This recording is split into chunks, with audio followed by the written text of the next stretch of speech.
You're on CYInterview. I'm Chris Yandick, featured columnist Jay Bernstein is with me. Today on CYInterview, we welcome boxing commentator and journalist Al Bernstein, who is currently an analyst for Showtime Television. We spoke with him at the Nevada Boxing Hall of Fame last year at the Red Rock Hotel and Casino last.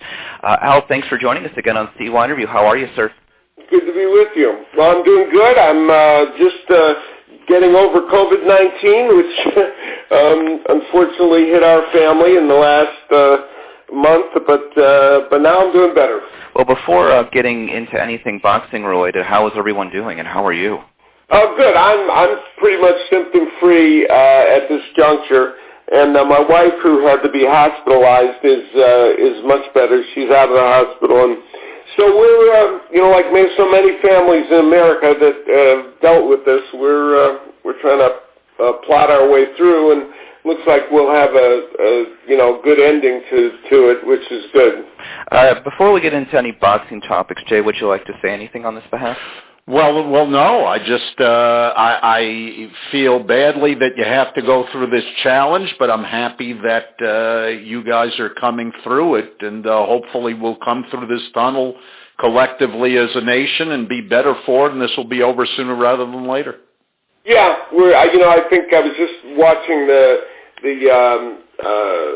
Dr. Hotez, who of course is an infectious disease expert on TV, talking about the fact that the FDA is doing a very thorough job now to try to get the vaccines approved, and once we get those, hopefully it'll set us all on the right course to getting past this, which would be great. And it impacts everything, and certainly has impacted sports as well as our everyday lives. So focusing on more positive topics, of course, the sport of boxing, which you know, of course, a lot about. What did you make of last weekend's Mike Tyson Roy Jones Jr. exhibition bout, and do you think this was positive for boxing? Well, I was supposed to do interesting. I was supposed to be handling the play-by-play for that event, but because I got COVID, I couldn't do it. So I was planning on being there. And, it was a unique event. It's intriguing that it kind of organically took on a certain form that no one was sure, I don't think, what it was going to be, even the people planning it and putting it on. But it turned out to be an event that even boxing purists kind of thought was fun. It was a very eclectic event, to be sure, with the music thrown into it, and YouTubers fighting, and Tyson and Jones in their 50s. And strangely, it kind of, not only was it, obviously it was successful in terms of the number of buys. I think they got over 1 million buys, is what they're saying.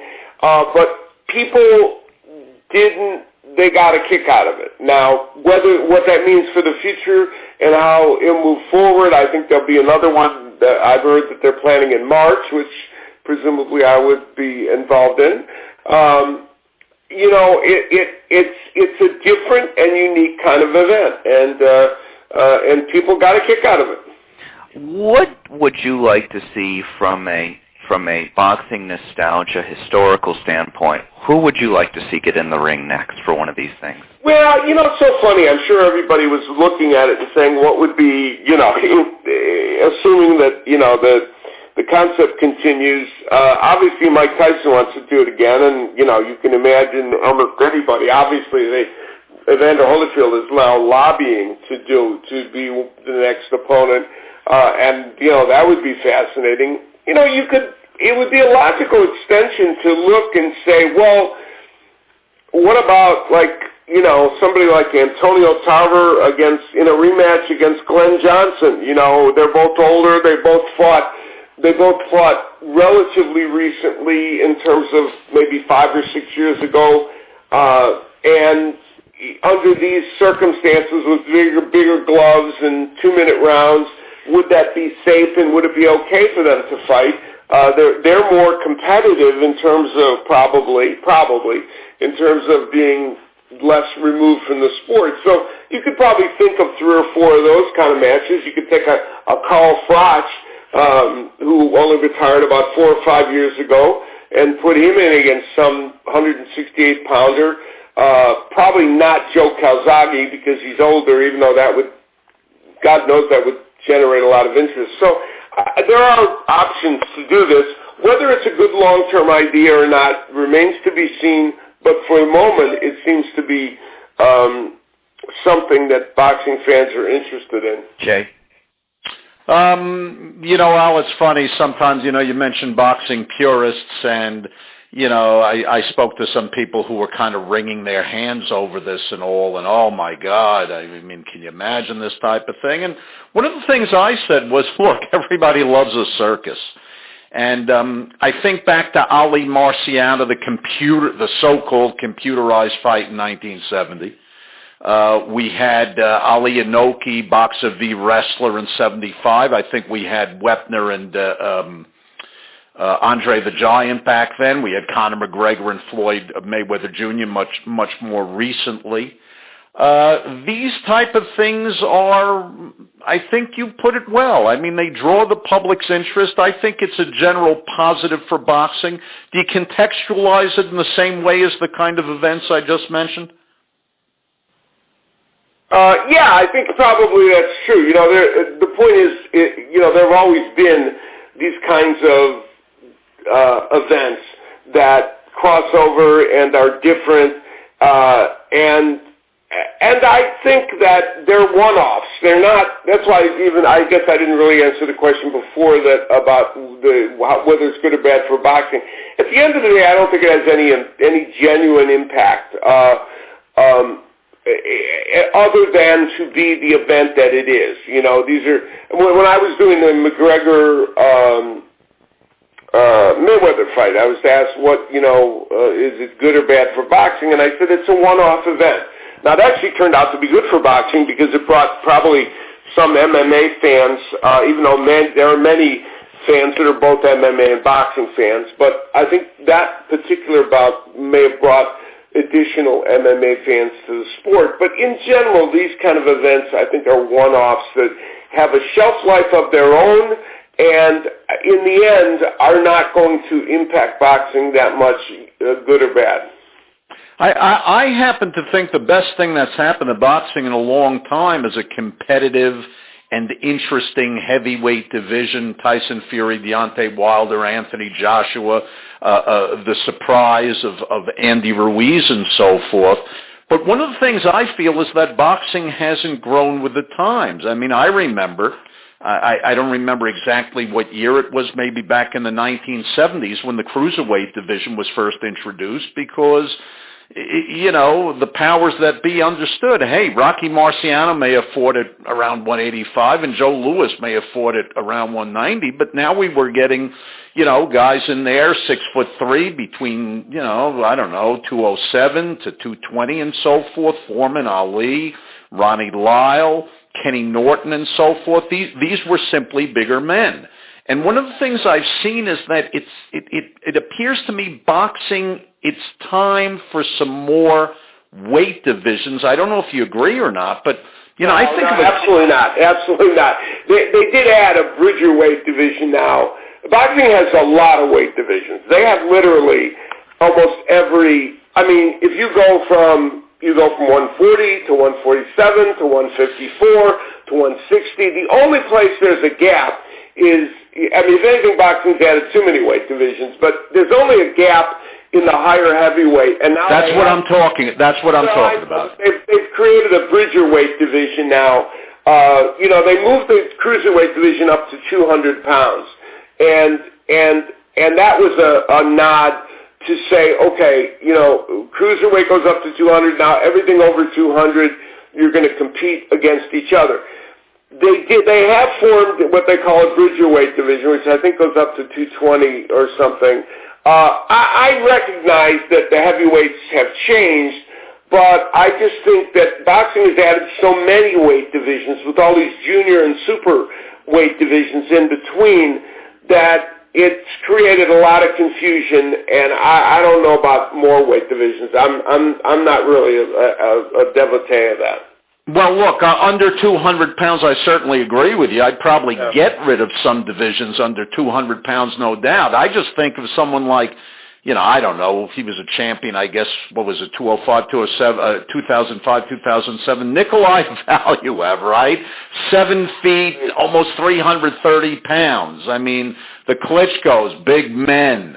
Tyson Fury, 6'9". What does he weigh? My God. Deontay Wilder doesn't weigh quite as much, but these are guys who actually make big. I'm 6 foot tall, and I'm not a tiny guy. I stood next to George Foreman, and I felt like a fly. And then, you think of George Foreman and Tyson Fury.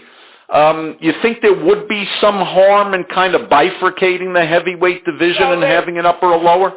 Yeah, I mean, they've done it. The WBC and I think one of the other ones, they have created a division now. It's called the Bridgerweight division, where they're trying to do that. It's a close call because, if you're above, the cruiserweights, they say at 200, and then, yes, of course, most heavyweights now, bigger heavyweights are clocking in at, 240-ish. But remember, Deontay Wilder at 218 fought Tyson Fury, who was about 30 pounds heavier than him, and knocked him, literally almost came within seconds of knocking him out. Very true, very true. And Wilder had beaten, now, Alexander Usyk, the cruiserweight champion, who's now campaigning as a heavyweight, would be the ultimate example of somebody, can he compete against these bigger men? So far he has, but he hasn't faced the Joshuas and the Furies and the,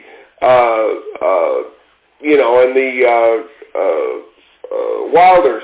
But he's winning. He's winning as a heavyweight. He's won 2 or 3 heavyweight fights. He came up from the 200-pound weight division, and I think he's weighing about 220, 218 now. So, I get the point of that Bridgerweight division that they created, but I just think, many people also see it as kind of a money grab for more, sanctioning belts. But it's not the worst idea, but I just think because boxing's had so many divisions, I'm not totally on board with it. Understood. I mean, traditionally, a boxer, I don't know if they grow or it just gets harder to maintain weight, but we've had a lot of people over the years who've put on more and more weight and moved up in classes. Roy Jones Jr., I think, is a very, very good example of such a thing. We haven't had, I really can't think of many larger boxers who in their latter portion of their career has pared down and competed at a lighter weight, to wit.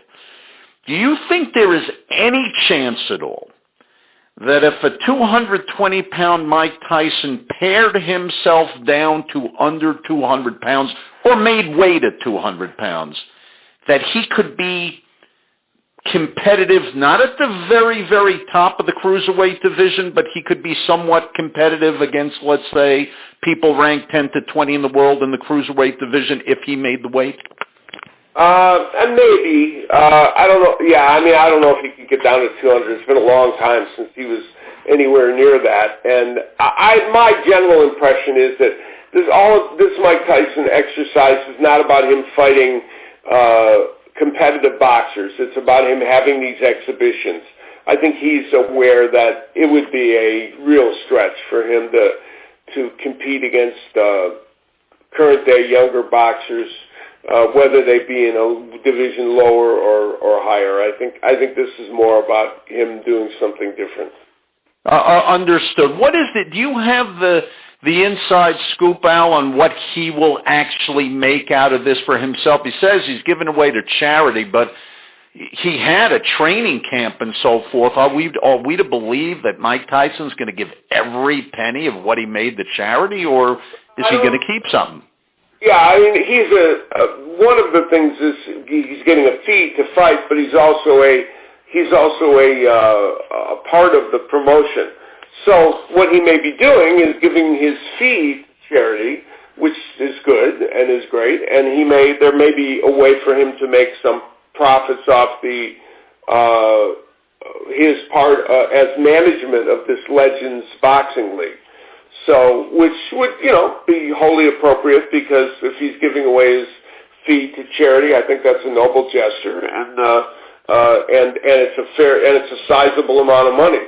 But I think probably, I don't know this for sure, but I'm going to say on the back end, and they did do well. They did over 1 million buys, so I think there's probably some commerce involved in this, but I think there's definitely a charitable part of this, and I believe that from this first one, it'll be a fairly significant amount of money, and I don't know what charities they're giving to. I don't remember, but I know there's a part of it that's charitable. Got you. Let's drop down for a quick moment to somebody in a lower weight class with 50 wins and no losses under his belt. Floyd Mayweather Jr. Any insight on what his financial position might be and if that might push him to jump back into the ring anytime soon? He certainly, as what I've seen over the years, doesn't seem to be a person who was overly respectful of the money he made. Should we expect him to be back in the ring sometime soon? Well, he's done exhibitions and things of that nature. I doubt that we'll see him in a competitive situation. I think it would be more likely, he's had offers and has done exhibitions and things of that nature, and he has a promotional company that is a big part of his focus now, with Leonard Ellerby running it. So I just doubt that we'll see him in any competitive situation. God, and last but not least, we were always blessed, and now we're blessed by your presence, but we were always blessed in the past. We made a good friendship with Bert Sugar, late great boxing commentator, used to come on here with CYInterview. Chris, we had him on actually to comment on Mayweather and Pacquiao, did we not? Yes. Yeah, I think that was the last time, and of course now he's gone on to that sit ringside in the sky. Any reflections or thoughts back to Bert Sugar? There are so few people like yourself, like Bert, what I would call people who've actually been around for some of the glory days of boxing and so forth to still be around. Any quick thoughts on Bert Sugar? Yeah, Bert was, an original. Knew Bert very well, and he was one of those people who was marched to the beat of his own drummer. He wore. I always joke that that many drapes had to die so that he could wear pants.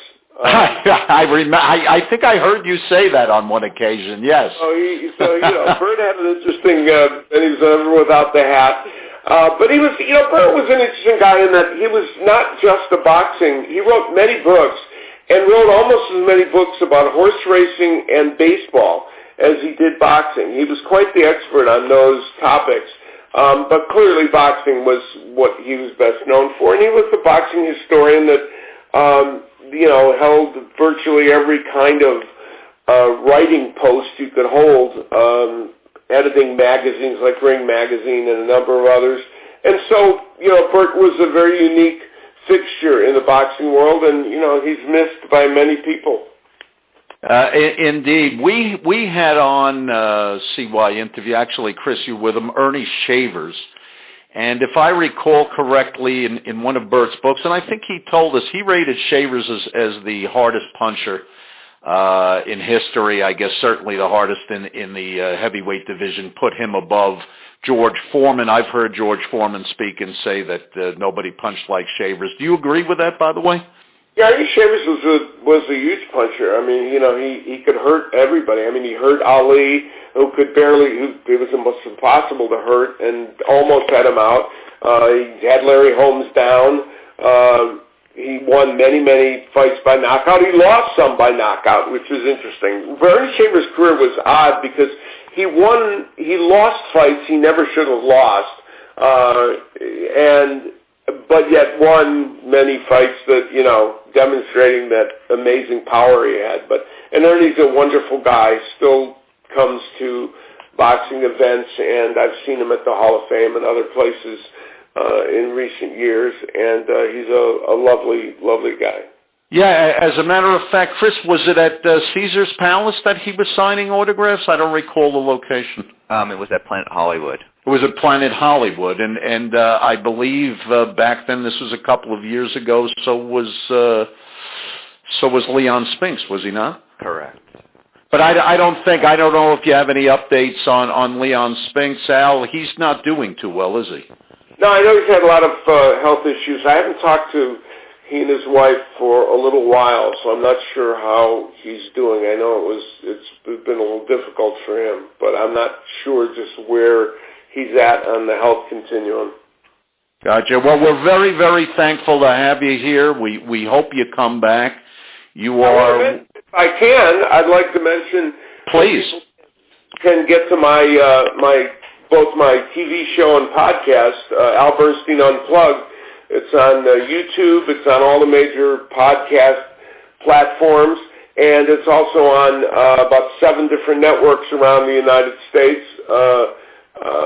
And they can find it on, as I said, on YouTube or all the major podcast platforms. And we have major boxing guests. So this week we have Derek James, the trainer of Errol Spence, who of course is going into battle against Danny Garcia, and Lennox Lewis. Our upcoming guests include Lennox Lewis, Nonito Donaire, and a number of others. So we have a lot of folks on there. So if people want to avail themselves of that, they can do so. You can also we'll put up the links on CYInterview.com to direct people, and certainly love to have you back. Yeah, sure, no problem. So for boxing announcer and journalist Al Bernstein, featured columnist Jay Billstein, and CY Interview, I'm Christian.